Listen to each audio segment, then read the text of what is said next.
All right, well, today I'll be presenting a type of overview on AI applications in the field of education.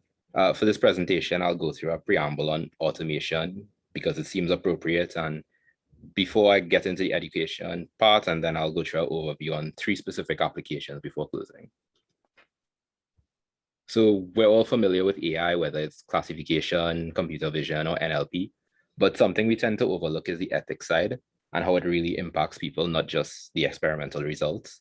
And as you'd expect with most AI applications, especially in fairly human fields like education, there are a number of issues, discrimination, bias, and normally AI tends to exacerbate them.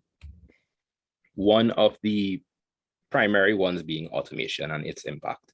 So it's been an issue since the 1900s, but automation is a very real issue with the projected job loss at a conservative 5 million thanks to AI. And the probability of said job loss being higher the lower your wages, so your per dollar wage. So customer service reps, call center agents, and teachers actually fall in this area. And the concern is so common, it was even raised at one of the last TED Talks in Port of Spain when we could actually go outside of our apartments. But it is a kind of natural cycle. So prior to the 1980s, no such thing as a data scientist necessarily existed.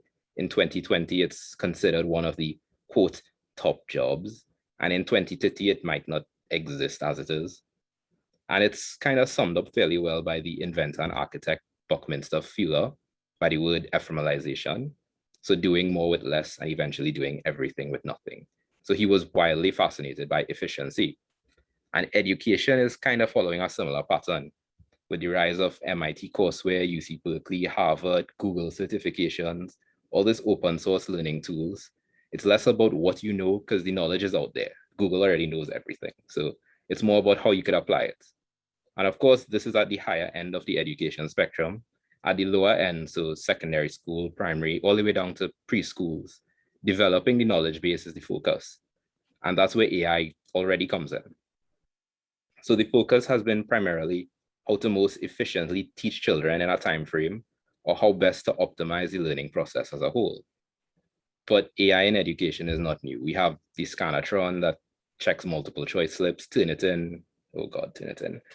Wolf AFRAM, which can pass a bit of language and math formatting, but they could be used in more nuanced ways. We have intelligent tutors, essay bots like Gradescope that some of you might have used for UE, complete AI frameworks for schools.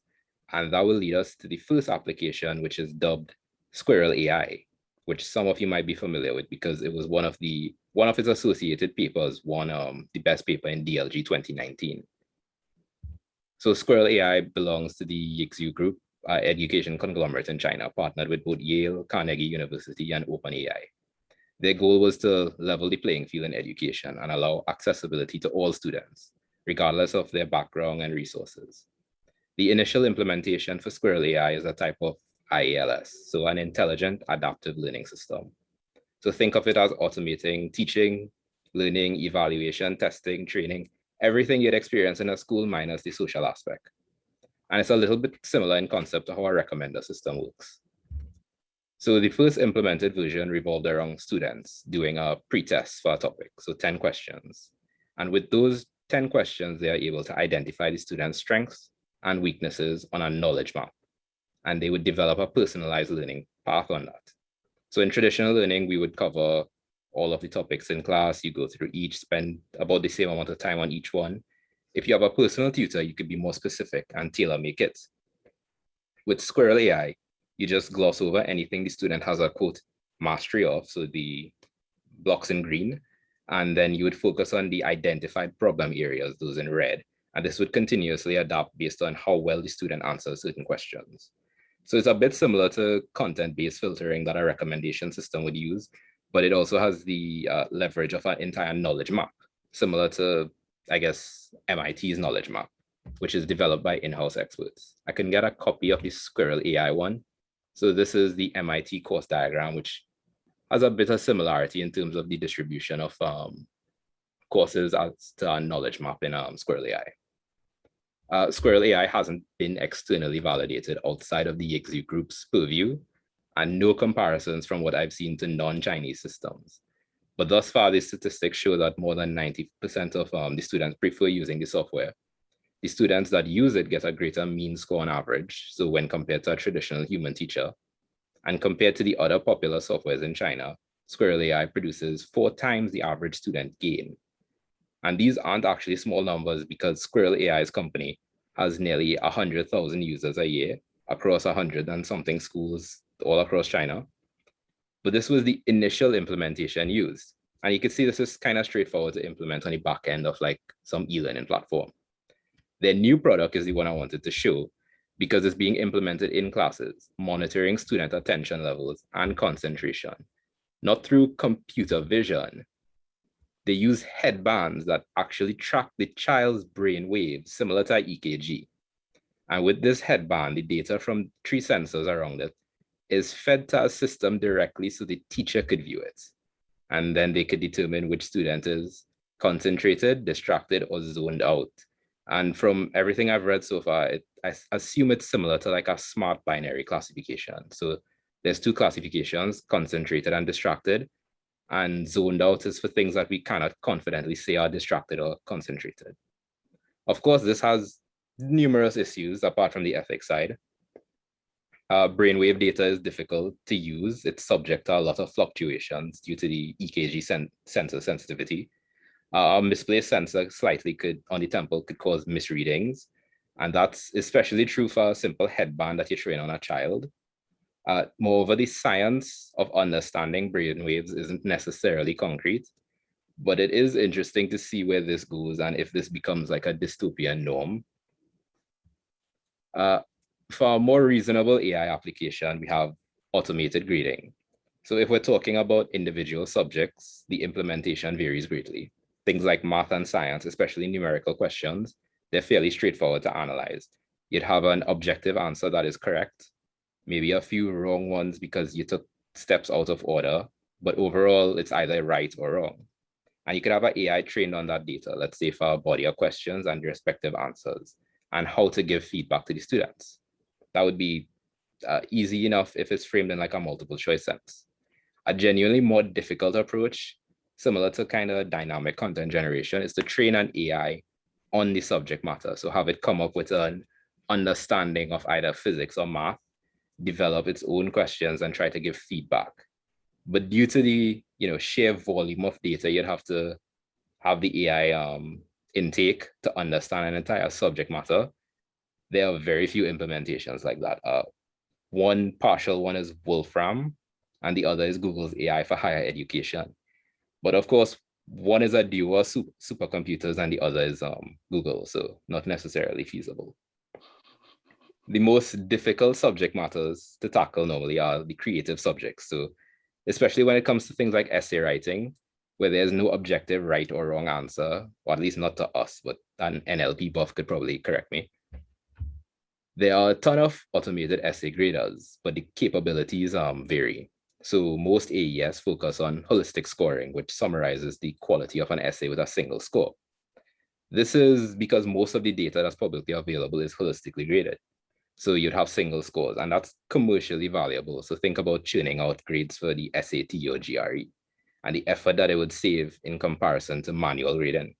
But in a classroom setting, it lacks the ability to give a student feedback. So if I got 10 out of 100 in an essay and no feedback, I'd have no idea how to fix that 10 out of 100, and I would still be wondering 20 years later. This leads to the transition to high dimensionality grading, so a kind of feature engineering. So the majority of systems for AES are either supervised, weakly supervised, or reinforcement learning. And supervised is the most common, again, because of the type of data that's publicly available. Neural networks tend to be the preferred method since they eliminate the need for feature engineering, but you still have to address a lot of things like modeling the document structure, the coherence, the use of attention. And in instances where we still have to do the feature engineering, it is extremely challenging since we have features for semantic, argumentative, discourse, readability, and it keeps going on because you could keep coming up with things to describe human language. And after all of that, there's the challenge of how you evaluate the essays. So what metric? Quadratic weighted kappa is like the most widely adopted, but then you also have Pearson's and MAE. So regardless for the specific task, evaluating a student essay while researchers are making like continued progress, and AES is extremely difficult, and it's still a ways off for being commercially implemented. And that is what I would say, but 21 states in the US are currently using AI to grade essays with mixed to poor results, apparently based on the types of features chosen, so length and vocabulary. Even if the essay doesn't make any coherent sense, based on like the wording and the length of it, you could still probably get a good score, like this example right here. I'm not going to read it out because it's literal gibberish. But lastly, we could come back to another AI framework. So we could highlight some local work. So the intelligent tutoring system like Squirrel Ai, for instance, there are definite drawbacks, especially when it comes to interaction between them and a student as compared to, say, a normal human. So when we converse, we have the ability to read not just the text response, but we could call on like social cues, cultural norms, visual cues. So an emerging field is socially aware education, and Google is the pioneer in that. One example would be the work by the Articulab, which is rapport building AI. So as you see, it uses an AI that gets an idea of how you respond. So for instance, how you respond to difficulty, the tone of your voice, the differences between I think I can do this question and I think I can do this question, and how it would respond appropriately when giving negative feedback or praise. And they deployed this on the Google Cloud ML because it is a massive endeavor in terms of data processing, both in short and long term. Dr. Mohammed right here at UE is actually looking at developing a culturally aware version that also has the capability of being deployed on more resource-constrained environments. So the architecture is shown here, and it dissects most of the components of learning. You have the UI, which is essentially the coded representation you would interact with. The user model, which tracks student academic achievements, strengths, weaknesses. And there's also a teacher model, so in a similar fashion. So you can best match one to the other since students respond differently to different types of teaching styles. The domain layer is the hierarchical layout of information. So think of it as a more granular version of going from SEA to CXC to CAPE. The content layer is the cultural part. So think of it as like a bucket holding all the information that you would pull from, and it's culturally oriented. The expert layer simulates like literacy experts, and the instructional layer is the engine of the system. So what action it takes based on the student's action. This kind of modular approach allows for the solution to be capable of scaling, and it supports the incremental development because each of these is considered an AI project in itself, similar to essay scoring.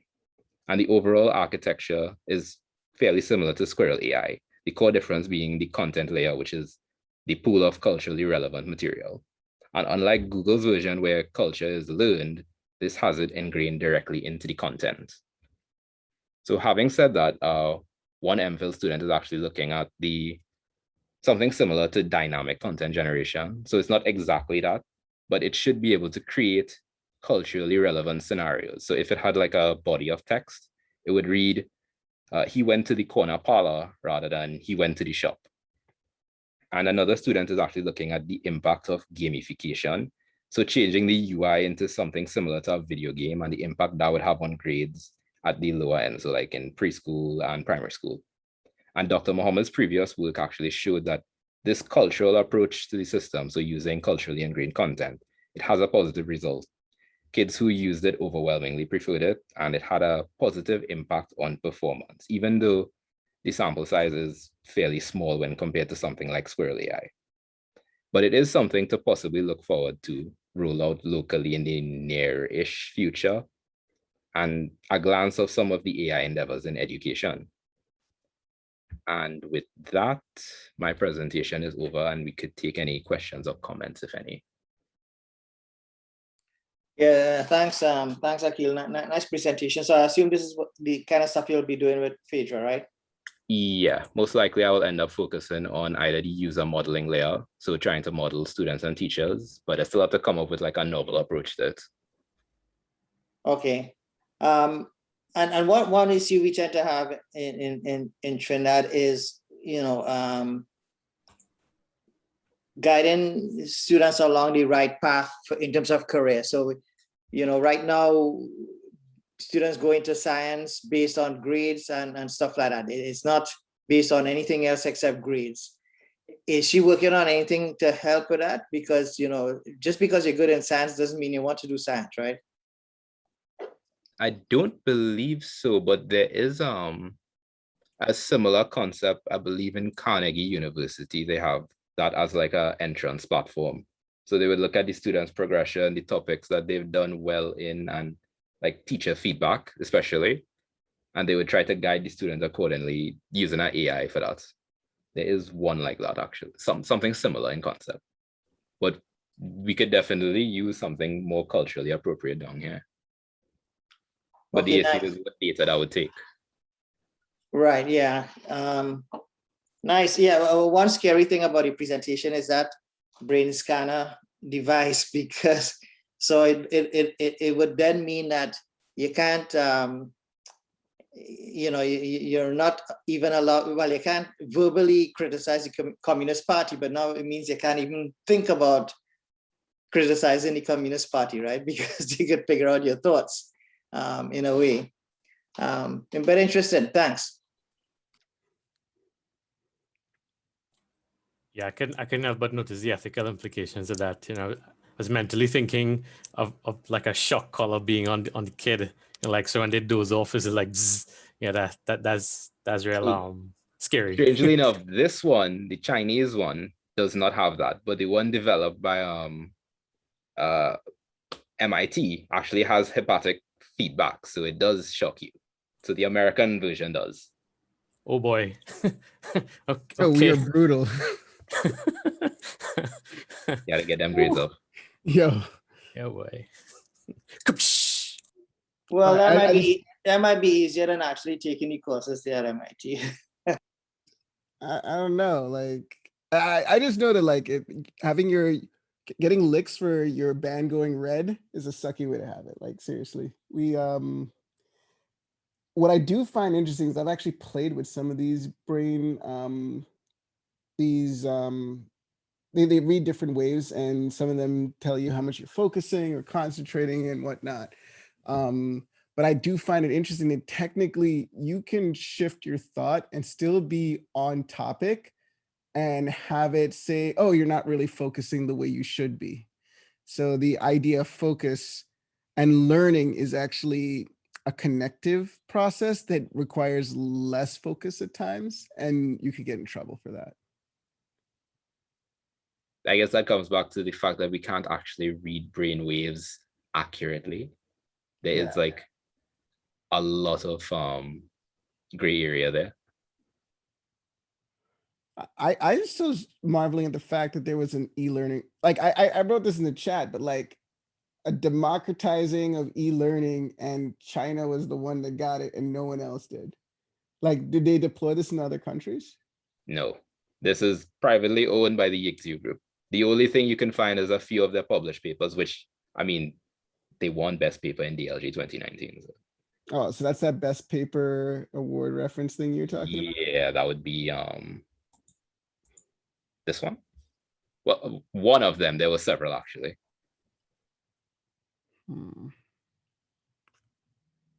Specifically had this here because I was expecting Inzaman to be like, oh, fascinating.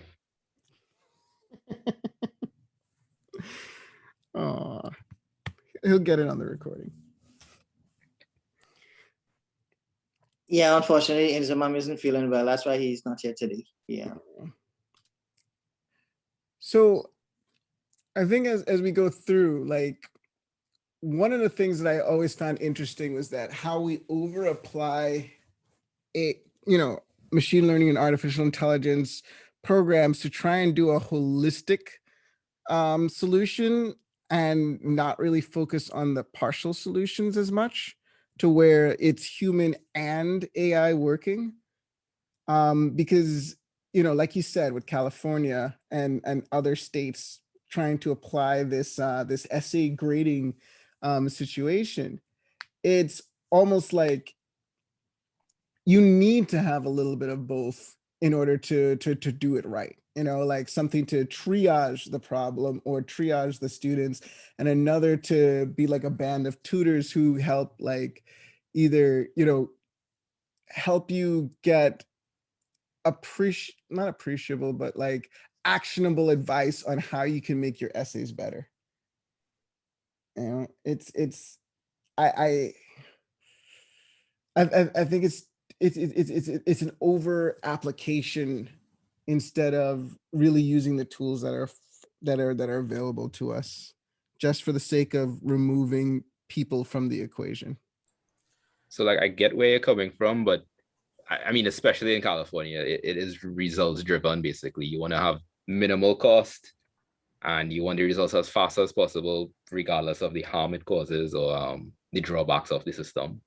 Because it's not necessarily democratizing; it is more like a capitalist approach to it. Yeah, A flawed capitalist approach to it, I guess. yeah, that's it. And especially because it is trying to, yeah, as you say, it's like, how can I make this as cheap as possible and get me the most profits? Because you know it's not going to be, once you show that you're able to get your mean scores higher, that's not the cheapest school anymore.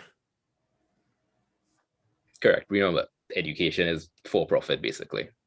Yeah. So then the system that you're building, is that going to be different? System as in this one? Yeah.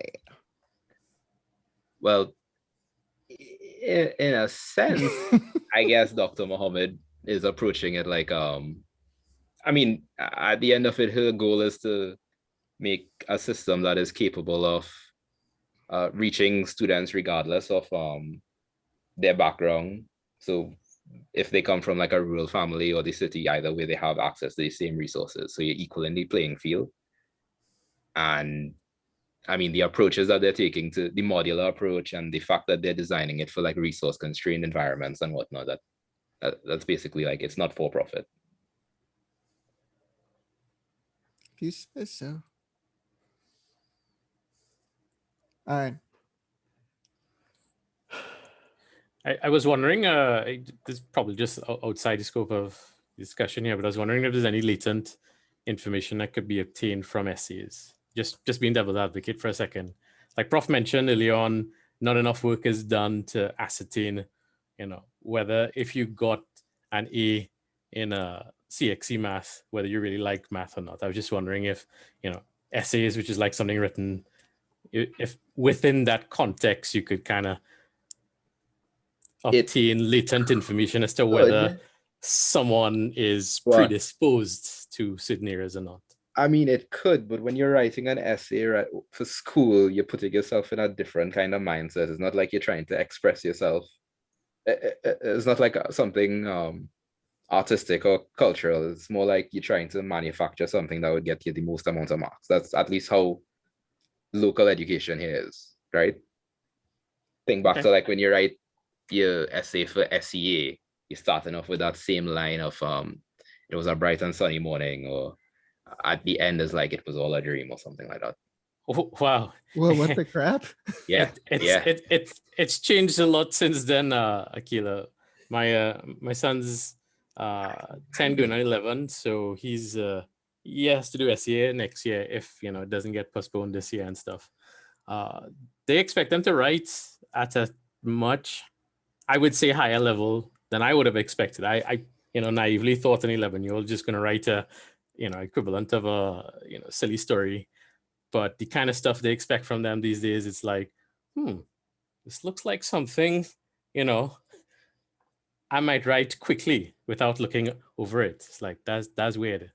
So I guess to answer your question, then, from that writing, do you see like any hidden meanings or any characteristics of not like his writing style, but his like thought process to like, do I enjoy writing or not? Because he could write really well, and then he could just be like, I don't enjoy writing. No, so I wouldn't exactly say it's perfect writing. I wouldn't say that at all. But I do see that the way someone puts together a story when they want to tell you a story, I don't know, like Inzamam and Prof may tell a story a certain way, but a journalist may tell a story a different way, right? And does that mean that one is predisposed to liking optimization or not? I guess that's a silly question, right? But like the way someone puts together a story could indicate their state of thinking. Like some people are just naturally logical, right? Others are not. And it might show in their writing. Well, when you phrase it like that with like Professor and Inzman as the example and optimization specifically, yeah, but well, I actually don't know now. For SCA, do they give you specific topics though? I think you can choose between 3 topics, but in the training up to when you have to write your final exam, they more or less give you leeway to just write about something that you like. Okay, well, in that case, like if that corpus or like data was available, then I guess you could use that in a sense to like direct where someone may be interested. That could actually be like a feature for it there. So like they could adapt the education system to be like write about what you would like, and then they could use that information to find the appropriate pathway to being doctor, engineer, lawyer, etc.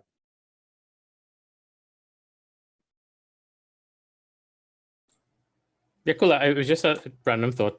Yeah.